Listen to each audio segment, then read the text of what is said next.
número 107, nós vamos continuar observando esse livro tão maravilhoso nessa série de mensagens no livro dos Salmos. Desde o primeiro Salmo, nós já temos estudado aqui há mais de 2 anos.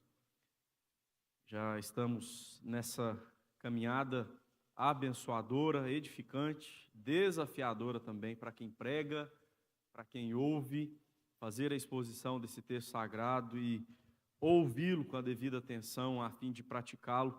Certamente é um desafio para o nosso coração como povo de Deus, mas Deus tem nos dado graça em tudo isso. Livro dos Salmos, o Salmo de número 107. Dada a extensão desse Salmo, irmãos, eu não farei a leitura de todo o Salmo inicialmente. Você pode olhar aí, se quiser, fica à vontade para conferir. São 43 versos. Então, inicialmente eu vou fazer a leitura apenas dos versos 1, 2 e 3. E à medida que for fazendo a exposição, eu vou fazendo também, obviamente, a leitura dos versículos aqui na sequência em que eles aparecem no Salmo. Antes de começar a leitura e a exposição, quero convidá-lo mais uma vez a fechar os seus olhos, curvar a sua cabeça. Nós vamos pedir a Deus que nos abençoe aqui, em nome de Jesus, enquanto estudamos a sua santa e poderosa palavra. Deus, nós agradecemos, ó Pai, por esta manhã, te louvamos pela vida que o Senhor nos concede, pela saúde, a oportunidade, ó Deus, de no domingo, dia do Senhor, nos reunirmos aqui, no nome de Jesus, o teu amado Filho, em torno da sua santa e poderosa palavra para aprendermos do Senhor mesmo. Obrigado, ó Pai, pelo chamado do Senhor para nós como igreja, povo amado e bendito do Senhor.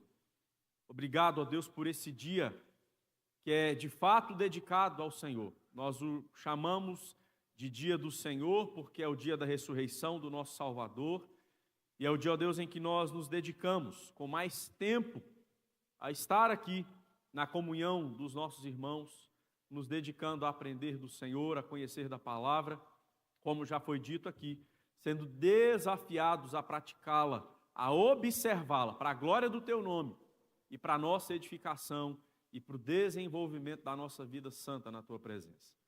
Ó Deus, ajuda-nos agora, enquanto fazemos a exposição da palavra, pela iluminação do teu Santo Espírito, a mim, ó Deus, como pregador, e aos meus irmãos que aqui estão, e aqueles que porventura também nos acompanham agora, ó Pai, pela transmissão.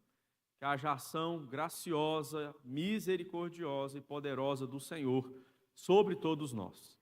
Assim, ó Deus, nós oramos a Ti, confiados tão somente no nome de Cristo Jesus, o nosso Senhor e Salvador. Amém, amém e amém. Salmo 107, leitura inicial dos versos 1, 2 e 3. Assim nos diz a palavra do Senhor. Rendei graças ao Senhor, porque Ele é bom, e a sua misericórdia dura para sempre. Digam-no os remidos do Senhor, os que Ele resgatou da mão do inimigo e congregou de entre as terras do Oriente e do Ocidente, do Norte e do Mar. Eu convido você, a uma só voz, leamos juntos esses 3 versos. Leamos. Rendei graças ao Senhor, porque Ele é bom, e a sua misericórdia dura para sempre.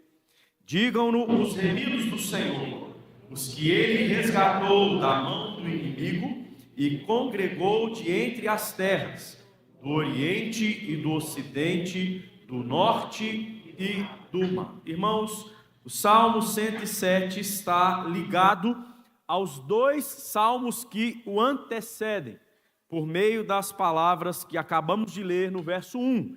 Rendei graças ao Senhor. Se você quiser, observe aí o Salmo 105. No verso 1 vai dizer assim: rendei graças ao Senhor. Da mesma forma, o Salmo de número 106 vai dizer: aleluia, rendei graças ao Senhor. Tanto o Salmo 105 quanto o Salmo 106 e agora esse Salmo 107 que estamos observando nesta manhã, todos começam do mesmo jeito, dizendo: rendei graças ao Senhor. E isso acontece porque esses 3 salmos têm uma perspectiva histórica semelhante. Todos eles fazem parte do período do pós-exílio, aquele período em que o povo de Deus já havia passado pelo cativeiro na Babilônia, que durou 70 anos. O Salmo 107, especialmente, se dedica a atender o pedido que é levantado no salmo anterior, o salmo de número 106. Mais uma vez, observe, por favor, na sua Bíblia, o salmo 106, no verso de número 47, diz assim: salva-nos, Senhor nosso Deus, e congrega-nos de entre as nações, para que demos graças ao teu santo nome e nos gloriemos no seu louvor, ou no teu louvor. Então, esse pedido que aparece já na parte final do Salmo 106 é respondido agora no Salmo de número 107.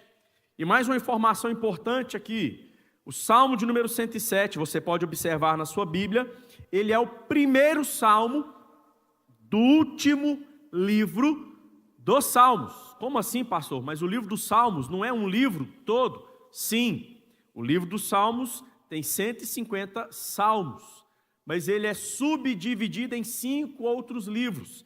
E o Salmo de número 107 é exatamente o salmo que introduz o 5º livro. Portanto, a última grande parte do livro dos Salmos, ou do Saltério, é introduzida exatamente por esse salmo que vamos observar agora, a partir do verso 1.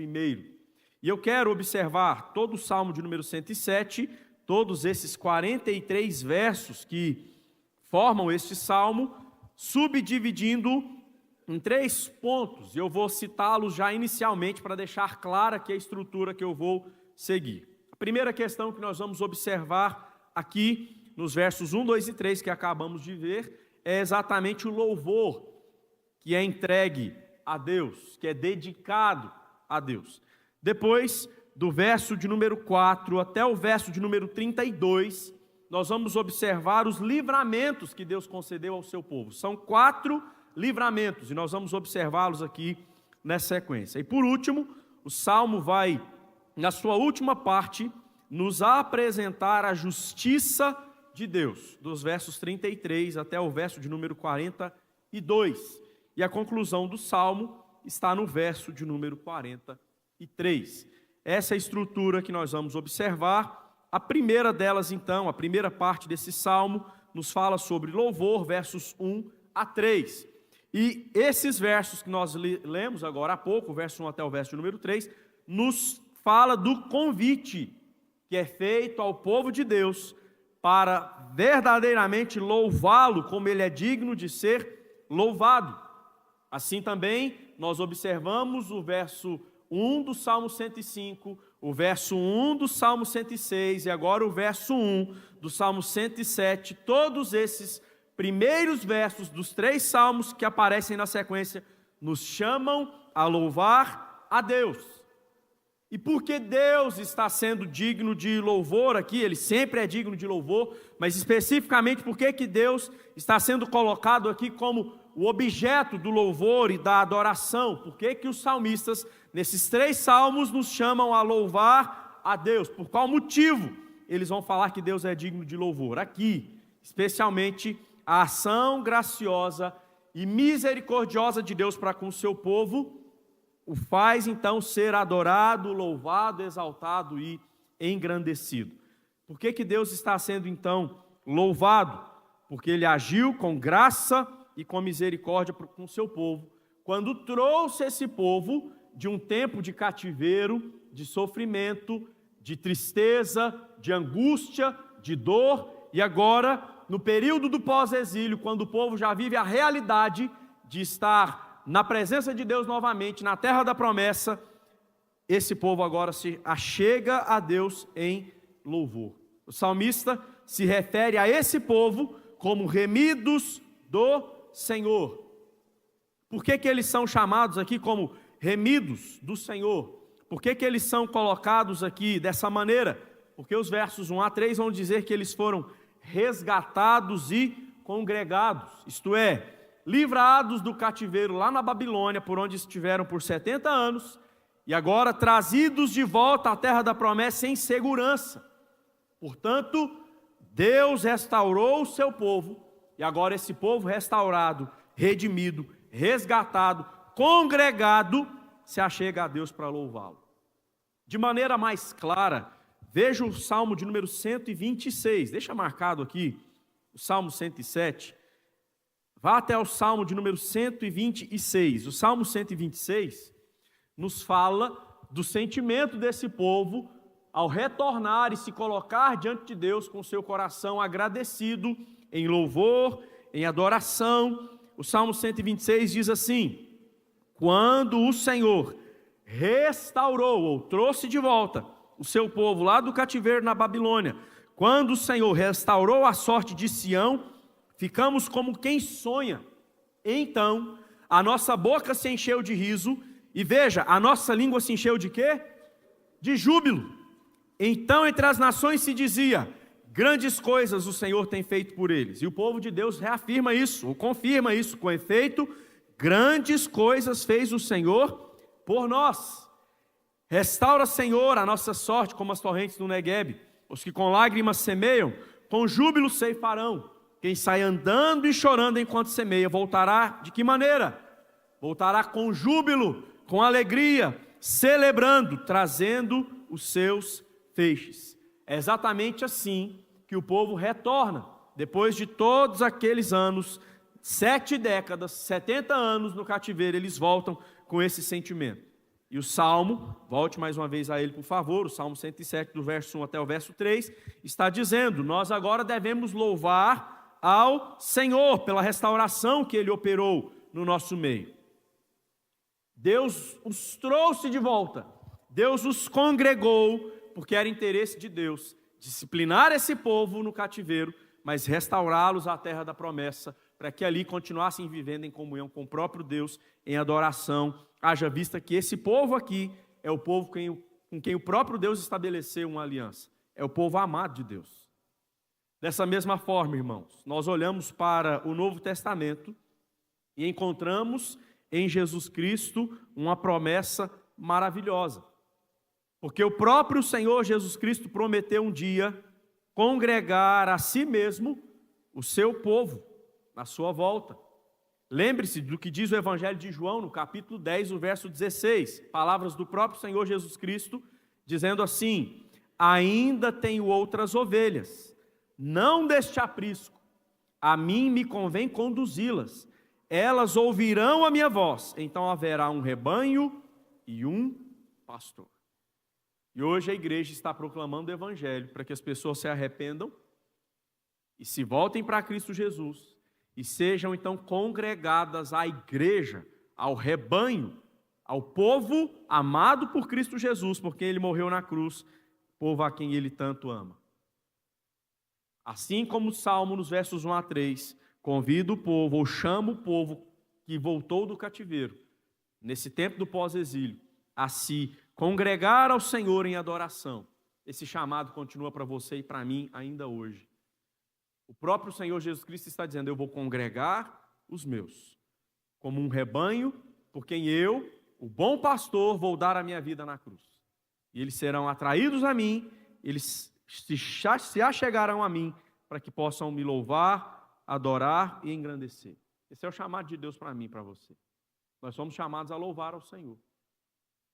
A segunda parte do Salmo, e ela é mais extensa, vai do verso 4 até o verso de número 32. Depois desse chamado ao louvor, à adoração, ao culto, o salmista vai descrever os livramentos que Deus concedeu a esse povo, a quem Deus tanto ama. E esses livramentos começam a ser descritos no verso 4 e vão até o verso de número 32. Mas eu quero, antes de observar esses versos aqui, destacar o seguinte: o Salmo agora vai nos chamar a relembrar os livramentos que Deus concedeu. E como é que nós sabemos, pastor, que são livramentos? Eu vou citar alguns versos e eu peço a você que observe com muita atenção na sua Bíblia. Olhe para o verso de número 6. O verso 6 vai dizer assim: então, na sua angústia, clamaram ao Senhor e Ele os livrou das suas tribulações. Esse mesmo verso vai se repetir lá no verso 13, no verso 19 e no verso de número 28. Essas mesmas palavras aparecem no verso 6, no verso 13, no verso 19 e no verso de número 28. Ainda no verso 20 também vai aparecer a expressão os livrou. São 4 livramentos descritos aqui em sequência. E todos eles trazem a mesma referência. Além disso, cada um desses livramentos aqui, que são relembrados pelo salmista, terminam com um chamado às ações de graças. Veja o verso de número 8. O verso de número 8 vai dizer assim: rendam graças ao Senhor por sua bondade e por suas maravilhas para com os filhos dos homens. Esse mesmo verso se repete também no 15, no 21 e no 31. Então veja, em 4 versos o salmista fala sobre o livramento. Em 4 outros versos o salmista nos chama a render graças ao Senhor pelos livramentos que Ele concedeu. Vamos observar aqui então, na ordem, esses livramentos que o povo de Deus recebeu. Primeiro livramento dado a Deus, ao seu povo: livramento da fome e da sede. Veja os versos 4 a 9. Assim dizem esses versos: andaram errantes pelo deserto, por ermos caminhos, sem achar cidade em que habitassem. Famintos e sedentos, desfalecia neles a alma. Então, na sua angústia, clamaram ao Senhor e Ele os livrou das suas tribulações. Conduziu-os pelo caminho direito para que fossem à cidade em que habitassem. Rendam graças ao Senhor por sua bondade, por suas maravilhas para com os filhos dos homens. Pois dessedentou a alma sequiosa e fartou de bens a alma faminta. Verso de número 5 fala sobre os famintos e sedentos. O verso de número 9 fala sobre a alma sequiosa, a alma faminta. Então, o primeiro livramento aqui é da fome e da sede. A fome e a sede trouxeram angústia ao coração do povo. E nessa situação, o que o povo fez? O Salmo vai nos dizer que eles se voltaram para Deus. E como foi que Deus agiu para com o povo nesse contexto de fome e sede? Deus agiu graciosa e misericordiosamente para com eles, porque o verso 6 está dizendo: então, na sua angústia, eles clamaram ao Senhor, e como foi que Deus respondeu? Deus os livrou das suas tribulações. Como foi que Deus os livrou? O verso 7 vai dizer: Ele os conduziu como o pastor faz com seu rebanho. E quando nós falamos, especialmente na linguagem dos salmos, de pastor que conduz o rebanho, qual é o salmo que vem à nossa mente de imediato? Salmo 23. O Salmo 23 vai dizer que o pastor conduz o rebanho aos pastos verdejantes e às águas de descanso. Aqui, o rebanho está sendo conduzido por Deus, não a pastos verdejantes ou a águas de descanso, mas a uma cidade segura, como se essa cidade fosse o aprisco em que agora essas ovelhas são guardadas e protegidas pelo pastor. Como é que o povo vai reagir então, diante dessa ação de livramento que Deus os concede, os guardando da fome, os guardando da sede, os conduzindo à cidade em que eles serão protegidos e supridos ali nas suas necessidades básicas, de água e alimento e comida? O povo reage de que maneira? Rendendo graças ao Senhor, verso de número 8.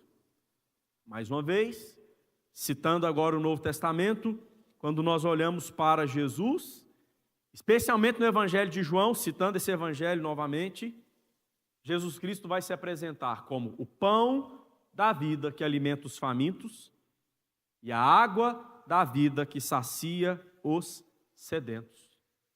No capítulo 6 do Evangelho de João, no verso 35, o Senhor Jesus Cristo diz assim: eu sou o pão da vida. O que vem a mim jamais terá fome, e o que crê em mim jamais terá sede. No capítulo seguinte deste mesmo evangelho, capítulo 7 do Evangelho de João, Nos versículos 37 e 38, o Senhor Jesus Cristo diz assim: se alguém tem sede, venha a mim e beba.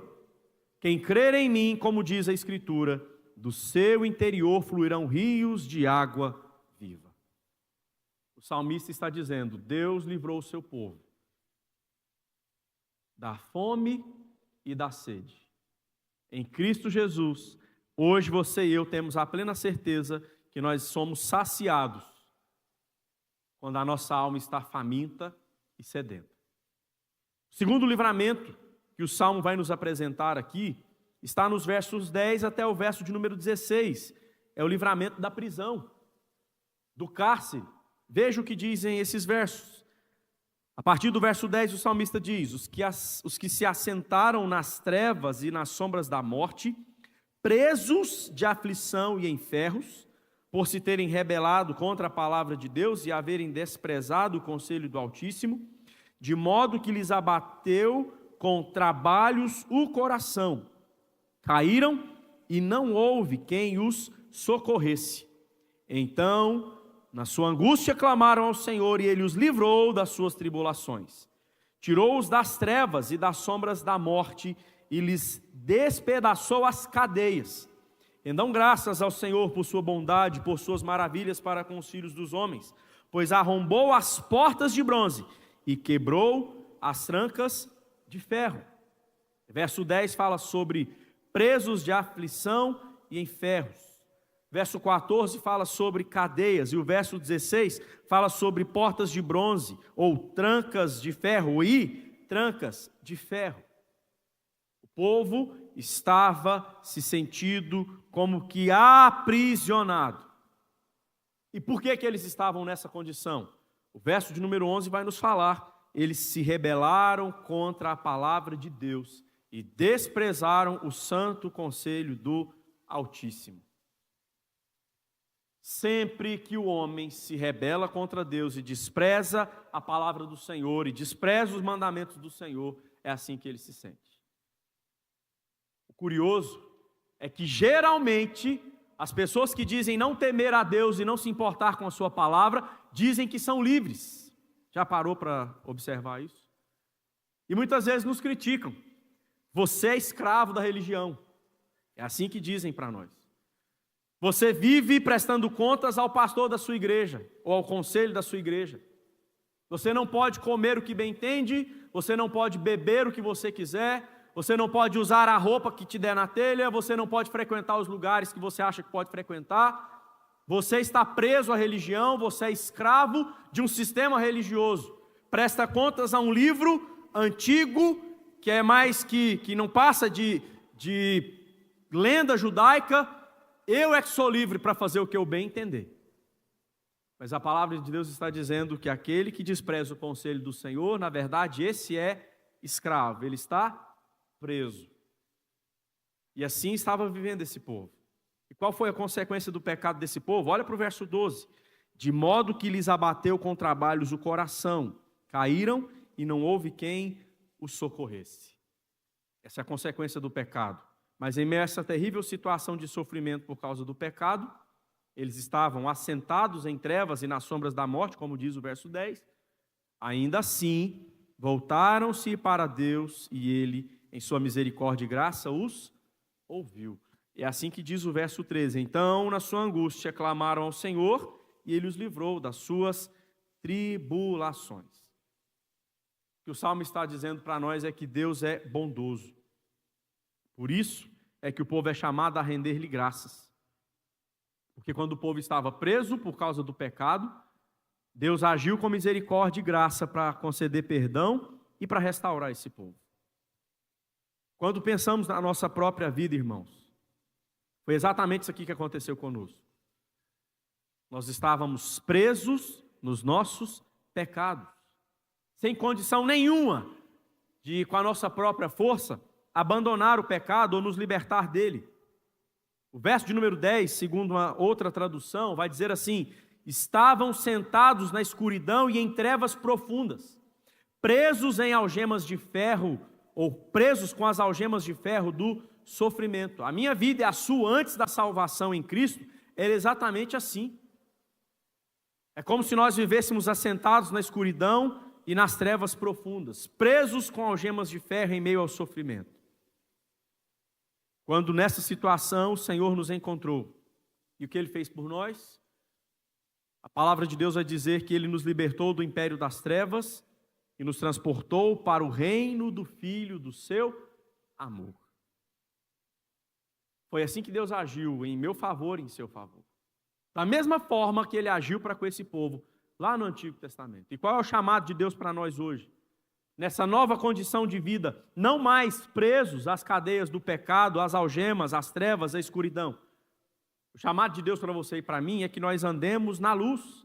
Efésios capítulo 5, verso 8 vai dizer: pois outrora éreis trevas, não somos mais, já fomos um dia, mas louvado seja Deus, porque essa já não é mais a nossa condição. Éreis trevas, porém agora sois luz no Senhor. Então qual é o chamado de Deus para nós? Andai como filhos da luz. Terceiro livramento que o Salmo vai descrever: Deus livrou o seu povo da enfermidade. Versos 17 até o verso de número 22 vão dizer assim, observe na sua Bíblia mais uma vez: os estultos, por causa do seu caminho de transgressão e por causa das suas iniquidades, serão afligidos. A sua alma aborreceu toda sorte de comida e chegaram às portas da morte. Nessa situação que eles fizeram, então, na sua angústia, clamaram ao Senhor e Ele os livrou das suas tribulações. Enviou-lhes a sua palavra e os sarou e os livrou do que lhes era mortal. Rendam graças ao Senhor por sua bondade e por suas maravilhas para com os filhos dos homens. Ofereçam sacrifícios de ações de graças e proclamem com júbilo as suas obras. O verso de número 20 está dizendo que Deus os sarou, os livrou do que lhes era mortal. Que referência o salmista está trazendo aqui? Ele está falando sobre o livramento de uma enfermidade muito grave, que quase ceifou a vida do povo de Deus. Mas a enfermidade propriamente dita, nós não sabemos qual é. Nós não sabemos que tipo de enfermidade.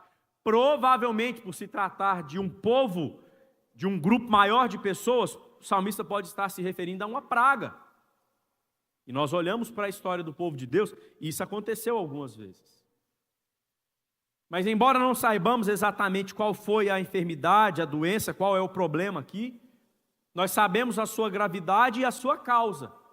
Qual foi a gravidade? O verso 18: a sua alma aborreceu toda sorte de comida e chegaram às portas da morte. Foi uma situação em que o povo não tinha nem mesmo apetite.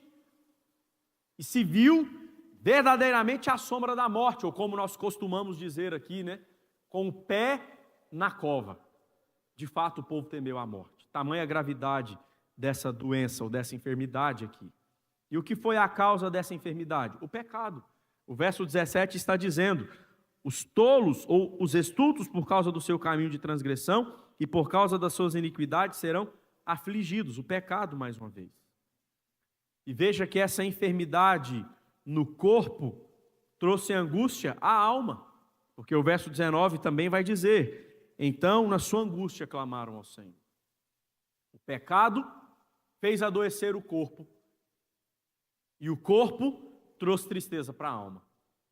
Essa é justamente a sequência que o Salmo está descrevendo para nós. Deus está agindo favoravelmente a esse povo em meio à angústia da alma por causa da enfermidade, porque eles se voltaram para Ele, se voltaram para o Senhor, e para que essa cura acontecesse, Deus então deu uma palavra de ordem, porque os versos 19 vão dizer assim, e 20: então na sua angústia clamaram ao Senhor, Ele os livrou das suas tribulações, enviou-lhes a sua palavra, e os sarou, e os livrou do que lhes era mortal. Apenas a palavra de Deus foi suficiente para ministrar cura àqueles que estavam à beira da morte. Isso nos faz lembrar, e muitos comentaristas vão trazer isso também à tona, vão falar exatamente sobre isso. Isso nos faz lembrar exatamente aquilo que acontece lá no início da criação de tudo. Quando em Gênesis capítulos 1 e 2 nós encontramos Deus trazendo tudo à existência a partir do nada, tão somente pelo poder da sua palavra. Por exemplo, haja luz, e o que acontece na sequência? E houve luz, porque quem determinou que isso acontecesse?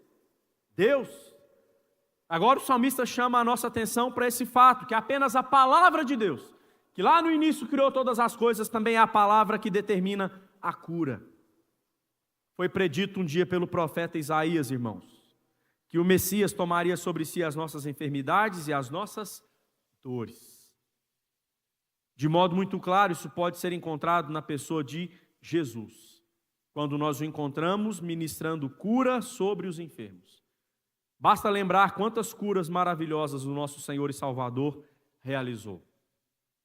Quando João Batista estava preso, pouco antes de ser decapitado por Herodes, ele envia 2 de seus discípulos a Jesus. E a resposta que Jesus dá aos discípulos de João, para que levem a resposta a João lá no cárcere, antes de morrer, fala exatamente sobre curas. Jesus ministra curas, Jesus expulsa demônios, Jesus ensina. E ele diz agora, depois que ministra tudo isso diante dos olhos daqueles 2 discípulos de João, agora vocês podem voltar ao mestre de vocês e dizer a eles tudo aquilo que os olhos de vocês contemplaram que eu estou fazendo aqui.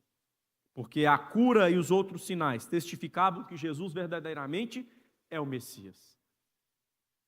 E esses 2 discípulos vão ao cárcere e levam essa palavra a João. Jesus está dizendo a João e a nós também, que as curas que ele realizava eram sinais, como diz o Evangelho de João tantas vezes, que testificavam que verdadeiramente ele é o Messias, o Filho de Deus, o prometido de todo o Antigo Testamento. E agora o salmista chama a nossa atenção, dizendo que ele recebeu cura, ou que o povo de Deus recebeu cura, e nós também somos informados que na pessoa de Jesus nós encontramos a cura que precisamos, tão necessária para a nossa alma e também para o nosso corpo.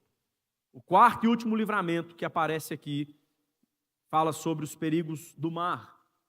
Está nos versos 23 a 32. Mais uma vez, olhe para a sua Bíblia. O texto vai dizer assim: os que tomando navios descem aos mares, os que fazem tráfico na imensidade das águas, esses veem as obras do Senhor e as suas maravilhas nas profundezas do abismo. Pois ele falou, veja, mais uma vez, a palavra de Deus, dita com poder, pois ele falou e fez levantar o vento tempestuoso que elevou as ondas do mar. Subiram até os céus, desceram até os abismos, no meio destas angústias, desfalecia-lhes a alma. Andaram e cambalearam como ébrios e perderam todo o tino. Então, na sua angústia, clamaram ao Senhor e ele os livrou das suas tribulações. Fez cessar a tormenta e as ondas se acalmaram. Então se alegraram com abundância e assim os levou ao desejado porto. Rendam graças ao Senhor por sua bondade e por suas maravilhas para com os filhos dos homens. Exaltem-no também na assembleia do povo e o glorifiquem no conselho dos anciãos. Veja, o salmista já falou sobre o livramento da fome e da sede, da prisão, da enfermidade. E o 4º e último livramento que ele vai falar aqui é sobre os perigos do mar. Do verso 23 até o verso 27 que nós acabamos de ler, nós temos uma descrição daqueles que viajavam pelo mar. Provavelmente, uma rota comercial estava sendo traçada e eles faziam uso disso, de um país para outro, pelo mar, navegando, a fim de fazer comércio, de ter recursos. Mas veja que acontece uma ação de Deus contra eles para julgá-los. E essa ação vem então somente da palavra poderosa de Deus. A mesma palavra que no livramento anterior trouxe cura, agora também é a palavra que vai trazer tormenta. Lembre-se mais uma vez do Novo Testamento, nós encontramos isso de modo muito claro no ministério de Jesus. Certa feita, os discípulos de Jesus passaram por uma tempestade, enfrentaram outras. Mas numa delas, Jesus estava dormindo. Depois de ministrar a libertação, lá em Gerasa, agora Jesus volta e ele dorme no barco. E quando ele está dormindo, acontece uma tempestade e os discípulos vão para o mestre e dizem assim: mestre, nós vamos morrer, o Senhor não se importa. Ou como nós cantamos no hino, não se te dá que morramos, podes assim dormir. Jesus estava dormindo, mas é acordado pelos discípulos em desespero, em angústia. Eles acharam que de fato iriam morrer. E o que acontece na sequência? Marcos capítulo 4 vai dizer que Jesus, apenas com o poder da sua palavra, acalma a tempestade e vem então a bonança. Qual é a reação dos discípulos? Os discípulos ficam tão admirados que lançam uma pergunta maravilhosa. E essa pergunta diz assim: quem é este que até o vento e o mar lhe obedecem? Quem é este que até o vento e o mar lhe obedecem? O salmista vai deixar claro o motivo pelo qual Deus tornou a viagem tão difícil aqui. Mas faz questão também de deixar claro que foi Deus mesmo, em sua soberania, que permitiu a tormenta. Quem sabe esses navegantes, esses marinheiros, tinham seu coração muito exaltado, muito cheio de si. Nós estamos livres e nós saímos mar afora, seguindo o destino que nós mesmos traçamos para nós. Mas Deus permite a tormenta. Da mesma forma que Deus permite a tormenta, Deus também age com poder e graça para guardar os marinheiros. Mas nem sempre, irmãos, Deus esclarece o motivo pelo qual Ele permite as tempestades na nossa vida. Aqui pode ter sido o coração desses marinheiros. O ímpeto de viver uma liberdade que talvez não estivesse dentro dos parâmetros que Deus mesmo estabeleceu. Mas e na nossa vida? Às vezes o nosso coração está humilde, quebrantado diante de Deus e ainda assim as tormentas aparecem. E a gente pode olhar para o Salmo e falar assim: eles estavam talvez com o coração longe de Deus, por isso Deus permitiu a tempestade, para que eles pudessem se voltar para Deus e clamar, a fim de receber livramento. Mas pastor, eu estou vivendo em piedade diante de Deus, eu não estou em rebeldia contra o Senhor, mas ainda assim bate a minha porta uma tempestade após a outra, um problema depois do outro, uma tribulação depois da outra, uma angústia após a outra. Por que Deus permite isso? Deus continua sendo soberano em todas as coisas. E nem sempre Ele nos fala a razão da tormenta. Mas certos nós podemos ficar que Ele está no controle de todas elas. Importa a você e a mim, mesmo não sabendo o motivo, fazer aquilo que fizeram esses marinheiros. E o que fizeram os discípulos do Senhor Jesus Cristo em meio à tempestade. O que eles fizeram? Os versos 28 a 30 vão dizer: então na sua angústia clamaram ao Senhor. E Deus responde graciosa e misericordiosamente com livramento. Então Ele os livrou das suas tribulações. Fez cessar a tormenta e as ondas se acalmaram. E qual foi o sentimento do coração daqueles que receberam o livramento de Deus? Verso 30. Então se alegraram com a bonança e assim os levou ao desejado porto. O Senhor está nos chamando a agir dessa maneira. A clamar diante dEle. Com humildade, um coração quebrantado e sincero. É assim que esse salmo fala dessa segunda parte mais extensa, sobre esses 4 livramentos, nos falando que de fato Deus livrou e que por cada livramento Deus deve receber ações de graças. Isso é interessante, porque para cada livramento o salmista volta a afirmar que Deus deve ser louvado e engrandecido. É como os hinos que nós cantamos aqui, tão bem tocados e executados pelo César, no piano. A gente canta uma estrofe e o refrão. Outra estrofe e o refrão. Uma terceira estrofe e o refrão. A quarta estrofe e o refrão. E há hinos que nós cantamos aqui que tem 5 estrofes, depois a gente ainda volta lá no refrão. O que o salmista está fazendo é isso. Ele fala de um livramento, mas volta no refrão para falar: Deus é digno de graças, de louvor e adoração, porque Ele nos livrou. A terceira e última parte desse salmo, irmãos, vai nos falar sobre justiça. O salmista nos convidou a louvar o Senhor, testemunhou aqui, relembrando os livramentos, mas em terceiro e último lugar ele vai falar sobre a justiça de Deus, dos versos 36 ou 33 até o verso 42, quando ele diz assim: Ele converteu rios em desertos e mananciais em terra seca, terra frutífera em deserto salgado por causa da maldade dos seus habitantes. Converteu o deserto em lençóis de água e a terra seca em mananciais.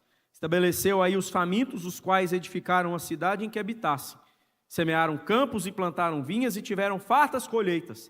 Ele os abençoou, de sorte que se multiplicaram muito, e o gado deles não diminuiu, mas tornaram a reduzir-se e foram humilhados pela opressão, pela adversidade e pelo sofrimento.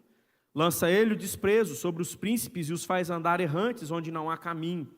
mas levanta da opressão o necessitado para um alto retiro e lhe prospera famílias como rebanhos. Os retos veem isso e se alegram, mas o ímpio por toda parte fecha a boca. Por que, pastor, o Salmo está falando de justiça nessa última parte, antes da conclusão?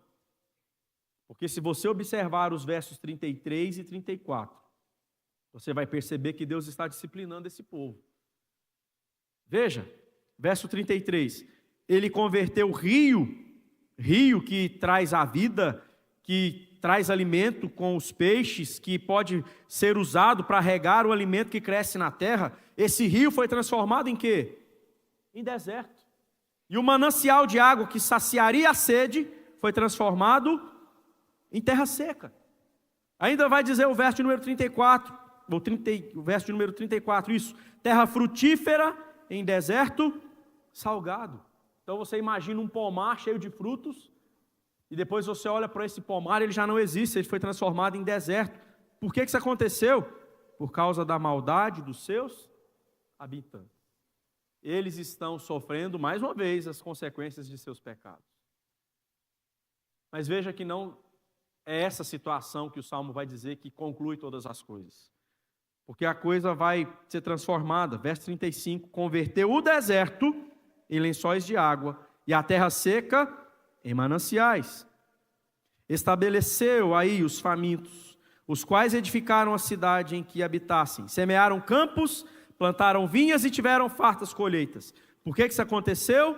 Porque ele os abençoou, de sorte que se multiplicaram muito e o gado deles não diminuiu. Deus agiu com misericórdia e com graça. Mas o povo pecou de novo, verso 39.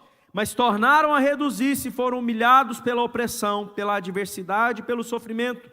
Lança ele o desprezo sobre os príncipes e os faz andar errantes onde não há caminho. Mas levanta da opressão necessitado para um alto retiro e lhe prospera famílias como rebanhos. Parece um gráfico. O povo peca e sofre. Deus age com misericórdia e graça e restaura esse povo. O povo está vivendo na presença de Deus e peca de novo. E Deus vem, julga o povo, derrama da sua ira. Deus quebranta o coração desse povo. Agora o povo se arrepende mais uma vez. Então é levantado da opressão e é colocado no alto retiro por Deus. E a gente pode olhar e falar assim, que povo miserável. Mas isso aqui não parece a minha vida e a sua? Isso aqui não parece ser exatamente a cópia da maneira em que nós vivemos muitas vezes diante de Deus? Nós pecamos, irmãos. Essa é uma dura realidade e nós não podemos negá-la. Mas Deus é misericordioso e gracioso. E mesmo sendo alvos da graça e da misericórdia de Deus, nós vamos pecar de novo. Nós vamos falhar. Mas precisamos nos lembrar que Deus sempre estará com os braços abertos para nos perdoar se o nosso arrependimento for sincero e verdadeiro. Ele sempre será justo no trato com o pecado. Tão justo que condenou seu próprio filho na cruz do Calvário em nosso lugar. A justiça de Deus, que era para ser derramada sobre a minha vida e a sua, Cristo a sofreu. E mesmo que você e eu vivamos um gráfico onde tudo está bem, um gráfico onde tudo está mal no outro dia, um dia nós estamos vivendo plenamente na presença de Deus em oração, leitura da palavra, jejum, sendo fiéis a Deus. No outro dia nós desanimamos, caímos em tentação, nos afastamos da sua presença. Deus continua agindo com misericórdia e graça. E nós não perecemos, porque Deus é justo, a ponto de condenar o Filho dele na cruz do Calvário para nos conceder a vida eterna. A justiça de Deus continua sendo viva.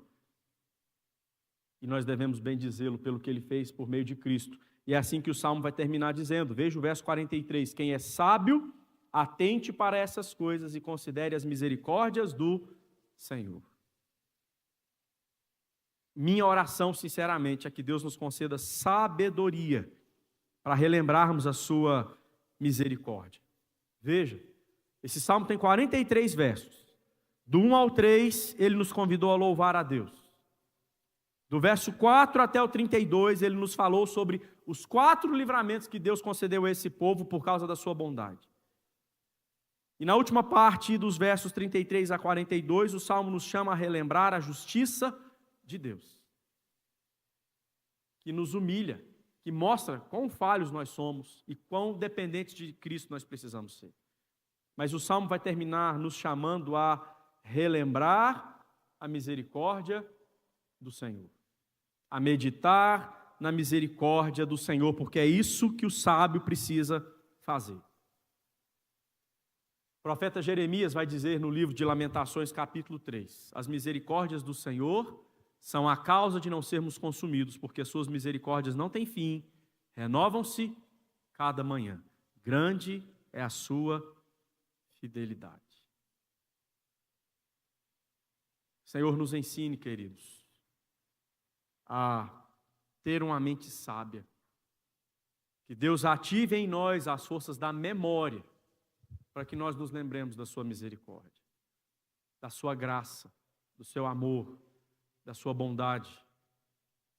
O salmista fez esse exercício, e é por isso que nós temos esse salmo aqui. Que você e eu também exercitemos a nossa memória com humildade diante de Deus, para relembrar momentos que talvez tragam dor para o nosso coração, tristeza, vergonha, de um tempo em que nós vivemos em pecado, afastados da presença de Deus. Mas também lembrar da misericórdia de Deus vai alegrar o nosso coração, porque nós vamos poder olhar para tudo isso, que talvez nos humilhe, nos envergonhe, nos entristeça, e fazer o que o salmista nos chama a fazer, render graças ao Senhor, bendizer-lhe o nome. Porque Ele foi misericordioso e nos tirou dessa situação terrível e nos traz hoje, perto de si, congregados a Ele como filhos de Deus. Exercitar a memória, trazendo a misericórdia de Deus à tona na nossa mente, vai nos trazer a alegria da salvação em Cristo Jesus. Que Deus nos ajude nesse santo exercício, para a glória dEle. Coloque-se de pé, vamos orar. Nós vamos falar com o Senhor mais uma vez. Deus, ajuda-nos, em nome de Jesus, a relembrar as misericórdias do Senhor, como somos chamados a fazer no verso final deste salmo. Como diz um hino antigo que nós cantamos, aviva em nós as forças da memória, pois sempre mais queremos conhecer o Rei dos céus, o Cristo, cuja glória enleva os santos anjos de prazer. Deus, nós queremos relembrar isso. Nós queremos ter sempre viva na lembrança a misericórdia do Senhor. Como o salmista nos chama a fazer, nós queremos, ó Pai, exercitar, nos lembrando que o Senhor é digno de louvor, que o Senhor nos livrou de várias circunstâncias adversas e que o Senhor é justo. Dá-nos, ó Pai, essa mente que sempre recorda a sua misericórdia, para que lembrar a misericórdia do Senhor nos torne mais humildes, mais dependentes do Senhor, mais alegres na Tua presença pela salvação gloriosa e maravilhosa que recebemos na pessoa de Jesus. Ajuda-nos nisso, ó Pai. Desafia, Senhor, a nossa alma, para que sempre recordemos que o Senhor é bom, a Sua misericórdia dura para sempre e de geração em geração a Sua fidelidade. Em nome de Jesus nós oramos. Amém, amém e amém. Recebamos a bênção, irmãos. Que o amor de Deus, o nosso eterno Pai, a sua graça revelada a nós na pessoa de Jesus e as ternas consolações do Santo Espírito de Deus estejam conosco aqui e com o povo amado de Deus espalhado pela face da terra hoje e para todo sempre. Amém, amém, amém.